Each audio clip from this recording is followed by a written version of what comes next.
It was the Battle of the Giants. The date, January 24th, 1998. The event, WCW NWO Sold Out. This was the night where Kevin Nash jackknife powerbombed the Giant. You would never believe that anybody would be able to get the big man, the Giant, up in a jackknife powerbomb.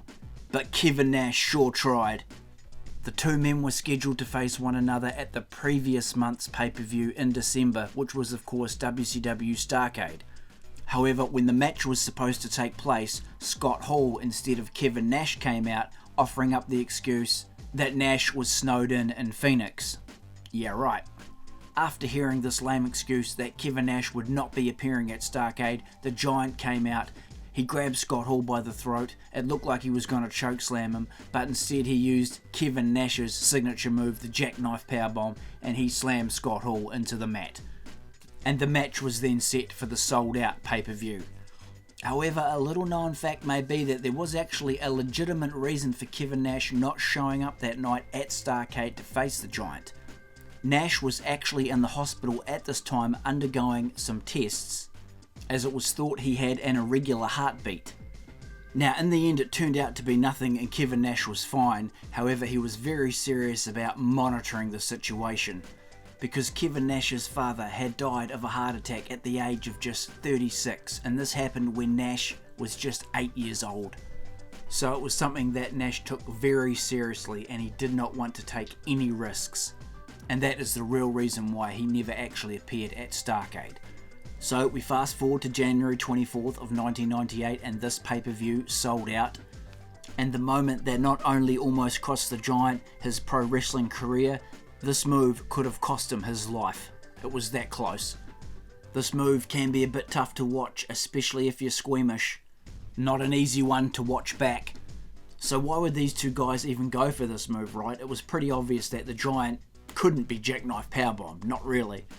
Well, according to Kevin Nash, Nash knew that he couldn't lift the weight of the Giant, but the Giant actually insisted on the spot.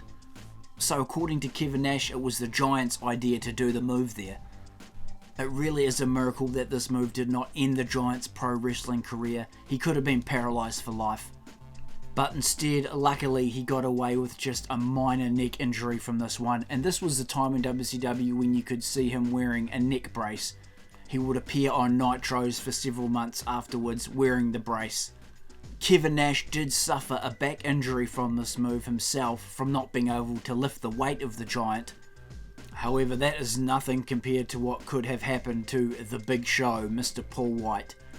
That could have been lights out for him. So in the outcome of this match, we had Kevin Nash coming out victorious. He would throw hot coffee into the Giant's eyes, which would then set the Giant up for the jackknife powerbomb, and Kevin Nash got the pin. The two would have a rematch just a couple of months later at Uncensored, with the Giant proving himself to be much more dominant in that matchup, winning that one by disqualification.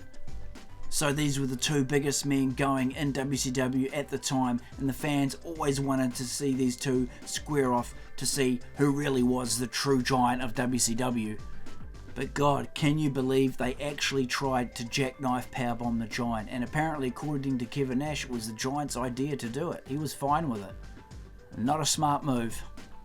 But thankfully, everything turned out okay for the Giant in the end. Thanks heaps for checking out the video, guys, and feel free to leave your WCW memories in the comments below, and we will catch you next time.